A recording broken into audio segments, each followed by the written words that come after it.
Southampton County, Virginia. August 1831. Between the hour when night is at its deepest and the moment dusk fell the following day, something ruptured the quiet of tidewater farmland.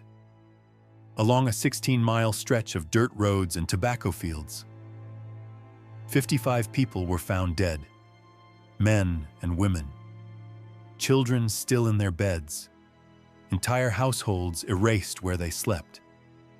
The local paper would not print all the names. The courthouse sealed testimonies and locked them away for decades. And when armed forces finally arrived, they killed more than twice the number who had died in the initial violence, most of them with no connection at all to what had begun the night before. For generations, Virginia textbooks would soften these 48 hours into a vague phrase, the Southampton Incident, a term designed to blur edges, to drain blood from the soil. But the truth did not vanish. It remained written across the fields, across families, across law and memory. It forced a question America had avoided since its founding. What happens when people who have nothing left to lose decide that living free, even briefly, is worth dying for? Before we go any further into the life of Nat Turner and the rebellion that followed him like a shadow, understand this. This is not a story that resolves neatly.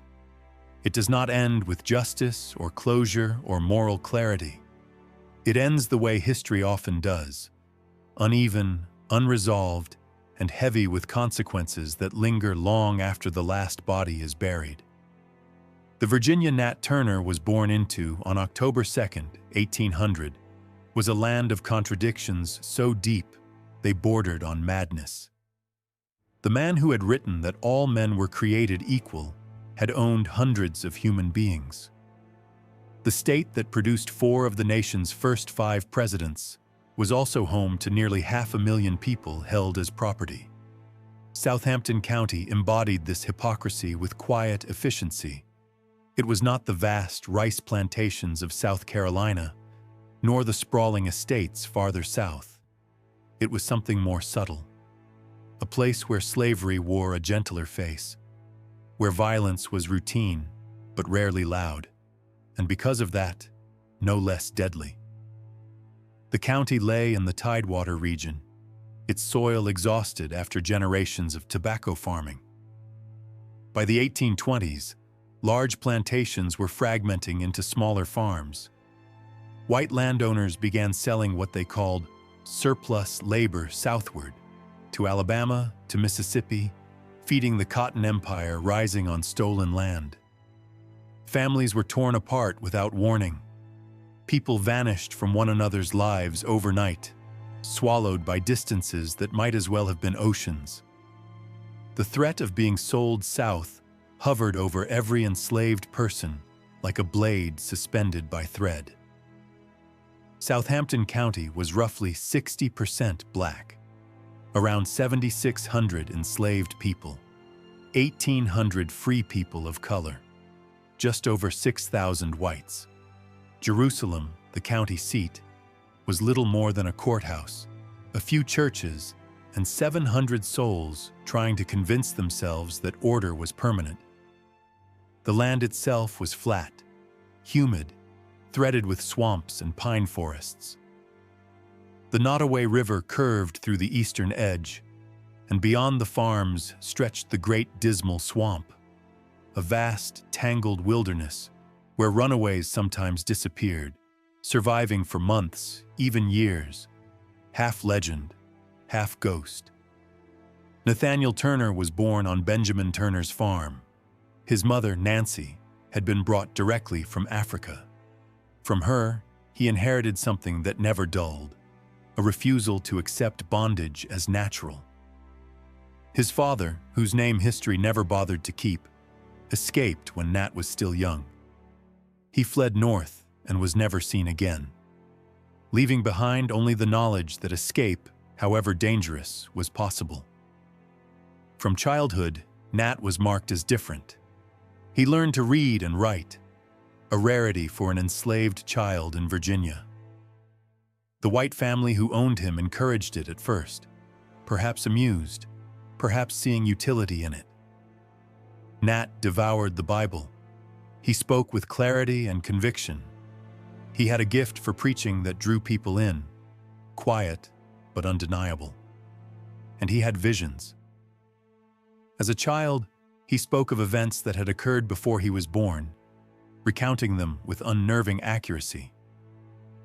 Adults grew uneasy. Some of the enslaved began to call him a prophet. Nat himself understood these experiences not as imagination, but as communication, messages, direction. At 21, he ran. He escaped Samuel Turner, Benjamin's son, and vanished into woods and swamps. For 30 days, he lived free. And then, against every expectation, he returned. He later said the Spirit appeared to him and chastised him for focusing on earthly freedom instead of divine purpose. He was told to return, to serve, to wait. The decision baffled everyone around him. Freedom, once tasted, was not supposed to be surrendered. But Nat's visions were growing stronger, more insistent. In 1825, he saw strange lights in the sky. In 1828, on May 12th, the Spirit spoke plainly. The time was approaching when the first would be last, and the last would be first. The words rooted themselves deep inside him.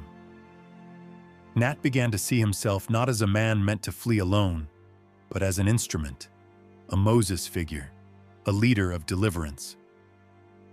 By 1830, he had been sold again, this time to a wheelwright named Joseph Travis, who had married Sally Moore, Nat's legal owner. Travis was not considered cruel by contemporary standards. He fed people adequately. He did not beat them without cause. But absence of cruelty does not equal freedom. A cage is still a cage, even when the bars are clean. Nat worked in Travis's fields and workshop, waiting, watching. His own family had been fractured by the economics of slavery. His wife Cherry and their 2 children had been sold to Giles Ree, nearby but unreachable in any meaningful sense. He could see them sometimes. He could not protect them. In February of 1831, something snapped. Reese's son used Nat's child as collateral for a debt. His son, his blood, reduced to a bargaining chip in a white man's financial trouble. Days later, on February 12th, an annular solar eclipse passed over Southampton County. The sun dimmed, a black disk ringed with fire. To Nat Turner, it was unmistakable. A sign. A black hand stretched across the sky. The moment he had been waiting for. For 6 months he prepared. Quietly, carefully, he spoke only to men he trusted completely. 4 at first. Hark called Hercules for his strength. Henry, Nelson, steady and calm. Sam, whose owner lived near the Travis farm. These were not reckless men. They knew what rebellion meant. They knew it likely ended in death, and they chose it anyway. They planned to begin on July 4th, Independence Day, a deliberate irony, a bitter mirror held up to the nation's founding promise. But Nat fell ill, and the date passed. They waited, refined their plans, tried not to dwell on what hesitation might cost them. On August 13th, the sun took on an unnatural blue-green hue. White residents noted it in letters. Historians would later trace it to volcanic ash from Sicily. Nat Turner saw only confirmation. The hour had arrived. Sunday, August 21st, was suffocatingly hot. The air itself seemed heavy, pressing down on fields and bodies alike. That afternoon, the conspirators gathered deep in the woods near Cabin Pond, hidden, safe from eyes. They roasted a pig. 2 more men joined them, Jack, Hark's brother-in-law, and Will, an enslaved man known for his barely contained rage. the kind of anger slavery cultivated and punished in equal measure. They spoke through the afternoon and into the night. The plan was simple and terrifying.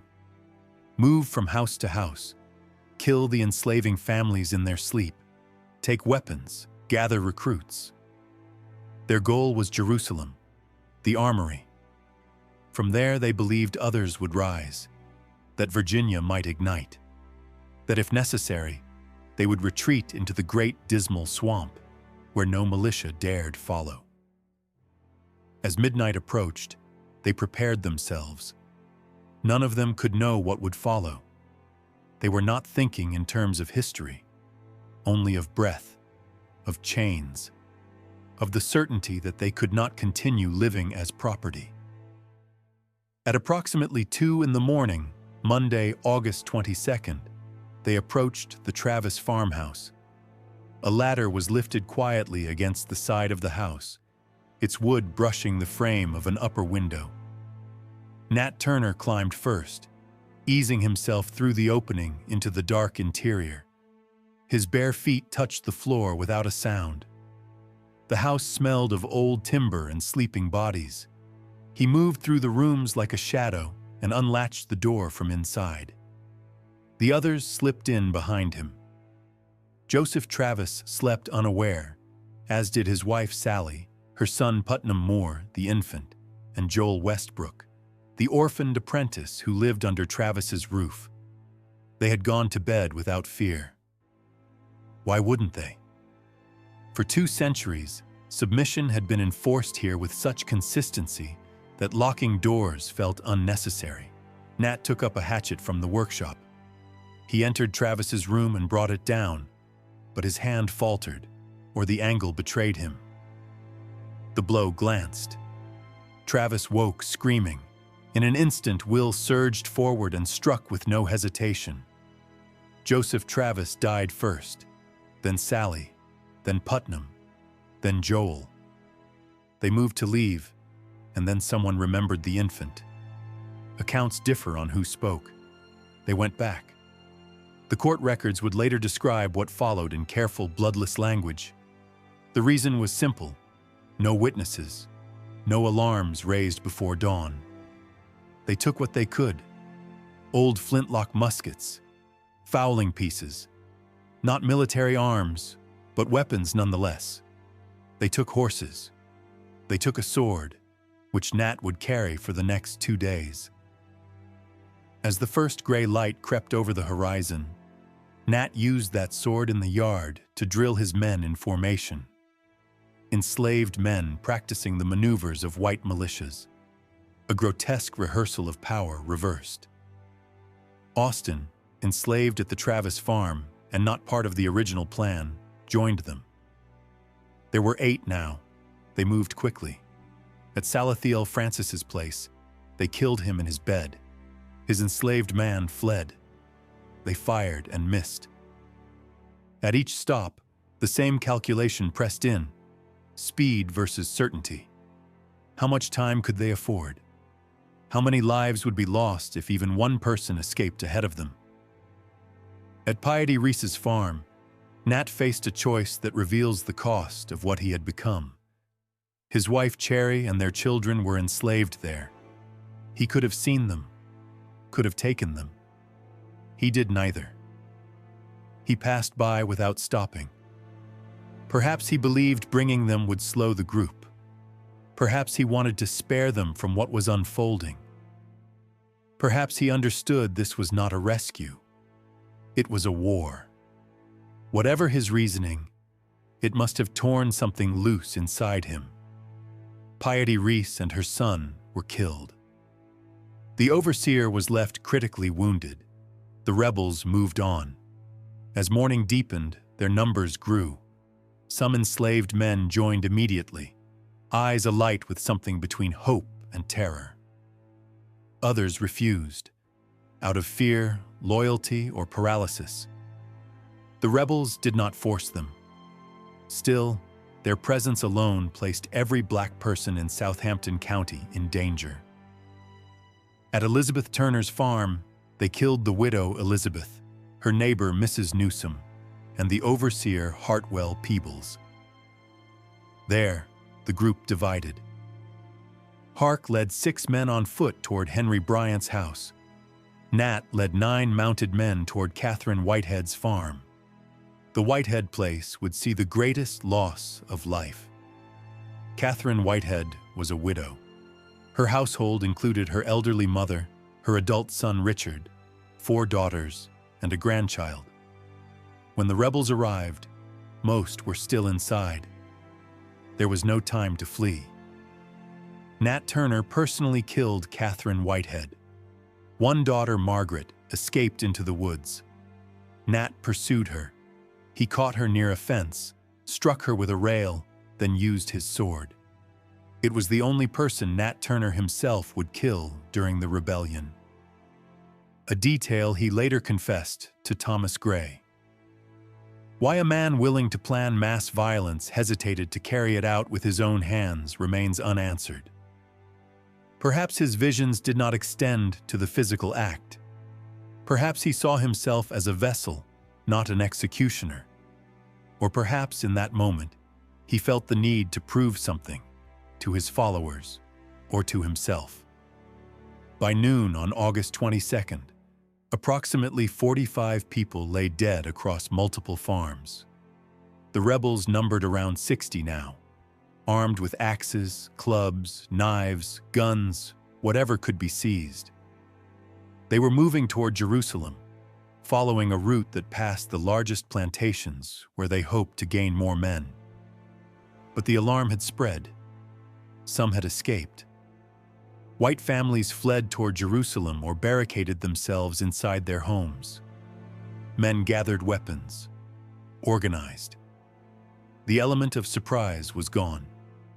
By mid-afternoon, 3 miles from Jerusalem, the rebels met their first organized resistance at James Parker's farm. Shots were exchanged. Though the rebels outnumbered the defenders, they were driven back. Most had never faced gunfire. The defenders had position and experience. The rebels retreated into the woods, shaken. Nat tried to rally them to push on. They moved again, searching for recruits and supplies. But white men were converging from all directions. Local militia, volunteers from neighboring counties, even men crossing from North Carolina. By evening, at Thomas Ridley's plantation, Turner had about 40 men left, exhausted, hungry. Some had already slipped away into the dark, hoping to return home unnoticed. The night was tense. Sentinels listened to every sound. Just before dawn, they thought they heard something and went to investigate. They found nothing. But their return caused panic. Shouting, confusion, several men fled into the woods. At sunrise on Tuesday, August 23rd, they made one last attempt. They approached Samuel Blunt's plantation, believing it abandoned. It was not. Blunt and 5 others had fortified the house. Gunfire erupted from the windows. The rebels scattered. In the chaos, Nat Turner became separated from the rest. The rebellion ended there. Less than 48 hours after it began, it dissolved into pursuit and panic. Small groups were hunted through woods and swamps. Some were captured, some were killed. A few disappeared. The fury that followed dwarfed what had come before. Within days, nearly 3,000 armed men descended on Southampton County. Militia, federal troops, volunteers. Armed men soon outnumbered the entire white population. What followed shocked even some white observers. Mobs moved through the county, killing black people, enslaved and free, on suspicion alone. Heads were mounted on poles. Torture was used for information. The exact number killed will never be known. Contemporary accounts speak of over 100. Most were innocent. One militia company from North Carolina reportedly killed 40 people in a single day and looted the bodies. Their captain condemned the act, not for murder, but for theft of property. captured rebels were tried in special courts. There were no juries. Dozens were condemned. 30 were executed. Others were sold south. Bodies were displayed, dissected, used as warnings. Nat Turner was nowhere to be found. For 10 weeks, while Southampton County lived under occupation and fear, Turner remained hidden. He never left the county. He moved between hiding places he had prepared. The first was beneath the roots of a fallen pine, the earth torn open into a natural cave. He enlarged it, lined it with needles, concealed it with rails and leaves. Unless you stood directly atop it, you would never know. He lay there for 6 weeks, in heat thick enough to suffocate. No light. Listening to dogs, to gunshots, to men hunting shadows. At night, he crawled out to drink from a nearby spring. He ate food left by people who risked their lives to keep him alive. Cornbread, sweet potatoes, marked by stones. One of them, a woman whose name history never recorded, was questioned but never charged. The psychological weight of those weeks is impossible to measure. Turner knew innocent people were dying because of what he had begun. He knew his wife had been tortured. He knew every day he lived might mean another death. He did not surrender. Eventually, supplies ran out. The area grew too watched. Turner emerged at night, moving like a ghost, listening at the edges of properties. He learned the militia was dispersing, that trials were underway, that his followers were dead or condemned. He narrowly escaped discovery more than once. In early October, he moved again. Another fallen tree, another hollow, less than a mile from where it had all begun. Perhaps he believed no one would search there again. Perhaps he simply had nowhere else to go. On October 30th, a farmer named Benjamin Phipps noticed something unnatural in the ground. He approached with his shotgun. The rails shifted. Nat Turner emerged, thin, filthy, eyes still sharp. When asked his name, he nodded. He did not run. As they walked toward Phipps's house, Turner asked one question: "How many of my men are still alive?" The answer ended the rebellion at last. By afternoon, word of Turner's capture spread through Southampton County like a slow-burning fire. People arrived from neighboring farms and towns, drawn by fear, curiosity, and something darker. Phipps kept Turner locked in a shed overnight, guarding him himself. Some in the growing crowd demanded immediate death, a rope and a tree to finish what fear had started. Phipps refused. Whether from a sense of law or self-preservation, he held them back. Turner belonged to the state now. The next morning, October 31st, 1831, Turner was taken to Jerusalem under heavy guard. The road was lined with onlookers. Some cursed him. Others said nothing at all. Silence can be louder than hatred.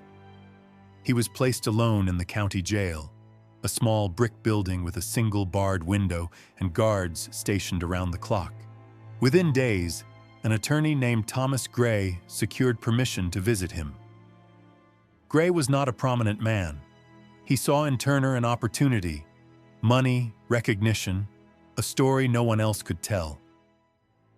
Over several sessions, Gray questioned Turner and took notes. What emerged would become the Confessions of Nat Turner, one of the most unsettling documents in American history. Turner spoke calmly, clearly, without apology. He described his visions, the signs in the sky, the sense of divine command that guided him. He detailed the planning, the gathering at Cabin Pond, the first strike at the Travis house. He named his co-conspirators, most of whom were already dead. When Gray asked whether Turner regretted his actions, especially given the retaliation that followed, Turner's response was unwavering. He had obeyed the spirit. The deaths were tragic, but necessary. If given the chance, he would do it again. Gray tried to frame Turner as a fanatic, a madman driven by delusion. But the intelligence in Turner's words resisted that framing. He was not incoherent. He was not confused.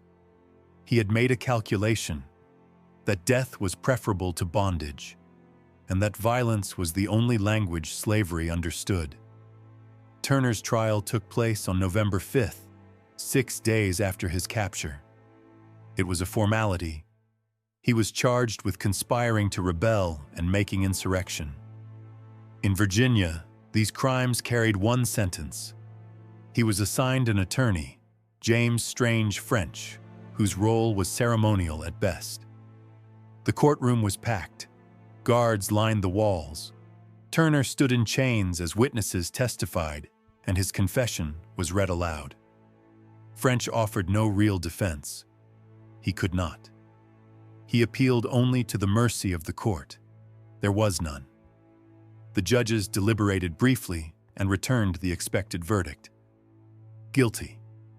Turner was sentenced to death by hanging, to be carried out on November 11th. Turner showed no visible reaction. Perhaps he had already accepted this outcome weeks earlier, lying in darkness beneath the roots of fallen trees. Perhaps he had never feared death at all. In the days that followed, he received visitors. Ministers urged him to renounce his visions, to admit he had been misled by evil rather than guided by God. He refused. He maintained that he had acted according to divine will. On the morning of November 11th, 1831, Turner was led from his cell to the gallows near the courthouse. Hundreds gathered. Some came to see justice. Some came to satisfy curiosity. A few came to witness the end of a man they quietly believed had spoken a truth too dangerous to say aloud. Turner walked without assistance. His chains were removed.